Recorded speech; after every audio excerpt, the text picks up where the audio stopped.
and welcome to Flower Bandit's Eco News. I'm your host, the Flower Bandit. Today is Tuesday, May 31st, 2022, and let's find out what's been happening around the world regarding the world this week. First up this week, a massive solar power farm is set to be built in the California desert. The U.S. Department of the Interior announced that the Bureau of Land Management has signed off on a new major solar energy project called the Crimson Solar Project. It will be built across 2,000 acres of BLM land as a 350 megawatt facility capable of storing that same amount of energy to generate and deliver power via the Southern California Edison Colorado River substation. Once completed, the $550 million project will have the capacity to power some 87,500 homes in the area. Looks like BLM land has a lot more uses than just camping on, because that's a lot of homes getting power. Deb Haaland, Interior Secretary, says, quote, "Projects like this can help make America a global leader in the clean energy economy through the acceleration of responsible renewable energy development on public lands." End quote.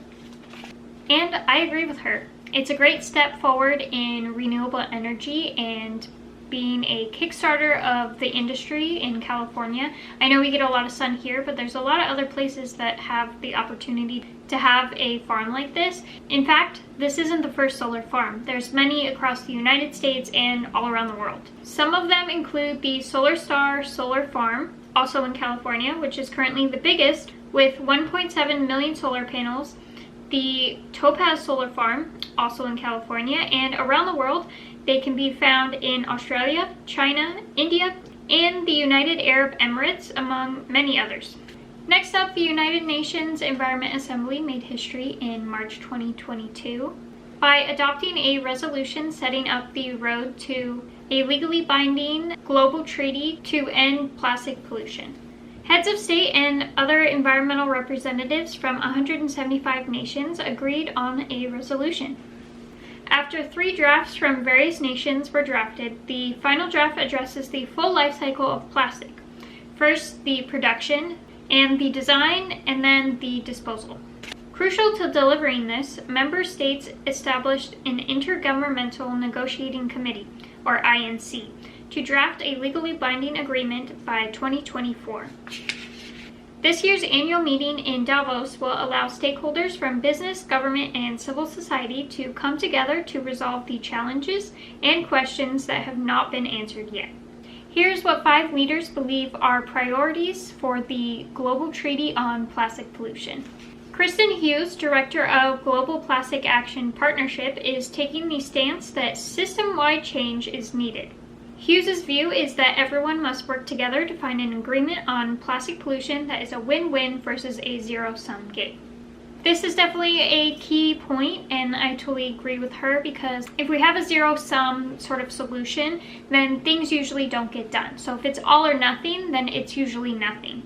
Whereas if we have a win-win between all of the countries and the people around the world to come together and create a solution that works for everyone, it definitely will be a lot easier to move forward. Jacob Dewar, the president and CEO of Alliance to End Plastic Waste, believes, quote, "Building a circular economy for plastic," end quote, is the solution. His focus is on the possibility of the financial benefit for the public and private sector of using recycled plastics to fund solutions.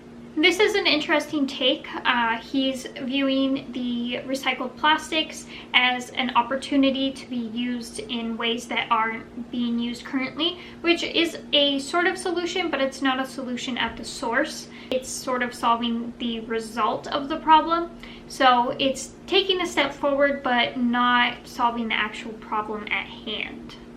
Inger Anderson, Executive Director, United Nations Environment Program, views this as an opportunity to tackle the full life cycle of plastic pollution and transition to a new circular plastics economy. He called this the most important global agreement since the Paris Agreement. This is the stance that I sort of have taken. It's very important to create a circular economy and focus on the full life cycle of plastic. And I'm really excited for this new global agreement. I hope that everything works out and all of the countries can come together to create a win-win situation, because the Paris Agreement has helped, and I hope that this one can really crack down on plastic use, since we've seen exponential growth in the production of plastic in the last 10-20 years, and it's really important that that decreases. Ines Ubar, sustainability activist of Peru, points out that with the clear link of climate change and plastic pollution, as well as the increasing health risks linked to plastics, the treaty should be ready to hit the ground running.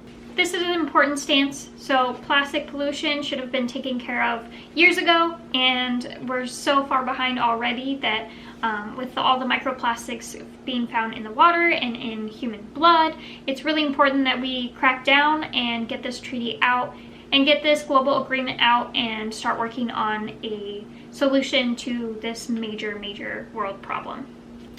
Aditya Thackeray, Minister for Environment and Climate Change, Tourism and Protocol, Government of Maharashtra. That I will put on the screen right here because I believe I butchered all of those words and the pronunciation. So here you go. I'm so sorry if you see this, and I don't mean to offend you, but I'm going to quote what you are saying. So they bring up the fact that the intensity of plastic pollution has increased in the last few years, which is what I was mentioning as well. Their state has been proactive, but this treaty will create inclusivity and the framework needed to have an impact on a wide global scale. They also touched on the increasing exponential growth of plastic use, which is one of the major problems that needs to be focused on in this global agreement. Their state actually has banned single-use plastics, which I think is a great step forward. I also agree that this global agreement will create a framework, hopefully if written correctly, for the whole world to follow and cut down on plastic pollution and create a more sustainable global network and society. Lastly, this week, research has shown that there are only 10 vaquita porpoises remaining on the planet. But on a bit of a positive note, new research demonstrates that this critically endangered marine mammal could still recover if the gillnet fishing is immediately halted in the Gulf of California. The vaquita is among the world's most endangered animals, largely thanks to the illegal use of gillnets within its natural habitats. The vaquita is among the world's most endangered animals, largely thanks to the illegal use of gillnets within its natural habitat. While these nets are intended to catch the threatened totoaba, again, pronunciation, I'm sorry, these fish that are also threatened are valuable for their supposed medicinal properties. But the vaquitas have often become trapped in the equipment as bycatch and drown, and that's how their populations are decreasing. Although their population is low, becoming genetically compromised due to inbreeding is not an issue. Usually genetic variation ensures genetic mutation will occur, but because vaquitas have always existed in small numbers, they have a low amount of genetic variation. As a result, few of the potentially hazard genetic variants exist within the species genome, therefore decreasing the prospect of the phenomenon known as inbreeding depression, which inbreeding depression is when the species inbreeds, creates a lot of mutation within the population, and goes extinct even faster than if they were breeding out separately and just died off with low numbers. Study author Philip Morin states that, quote, "There is a high probability genetically that they can recover if we protect them from the gillnets and allow the species to recover as soon as possible to historical numbers," end quote. The vaquitas are critically endangered, only 10 left, and this is a really serious problem that they are calling for the halt of gillnet fishing in the Gulf of California. So I will leave some links down below if I can find any of petitions that you can sign or anything like that. All of that stuff will be in the links section down below for all of these stories that I've covered. That's all the stories for this week. Let me know in the comments down below what you think of the news stories I shared with you today, and if I left anything out that's also been happening this week. I'd love to hear about anything else that's been happening around the world.